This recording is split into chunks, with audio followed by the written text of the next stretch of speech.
RTI Live News. Ask for right. Parvathipuram Manyam జిల్లా కేంద్రంలో SC1 school హాస్టల్లో SFI మహిళా సంఘం ఆధ్వర్యంగా అంతర్జాతీయ మహిళా హింస వ్యతిరేక దినోత్సవం నిర్వహించారు. పార్వతీపురం రూరల్ SI సంతోషి మాట్లాడుతూ ఈ కాలంలో మహిళలు చాలా జాగ్రత్తగా ఉండాలని, గుడ్ టచ్ బ్యాడ్ టచ్ పైన అవగాహన ఉండాలని, అపరిచిత వ్యక్తులతో దగ్గరగా ఉండొద్దని, ఏదైనా సమస్య ఎదురైనప్పుడు కంగారు పడకుండా సమస్యను ఎలా ఎదుర్కోవాలి అని ఆలోచన చేయాలని అన్నారు.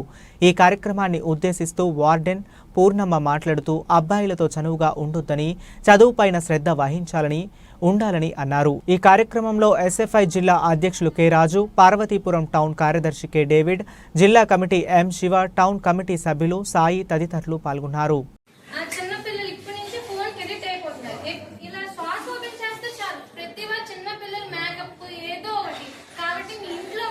చిన్న పిల్లలకైనా సెల్ఫ్ డిఫెన్స్ అవన్నీ నేర్పించండి. ఇలాంటి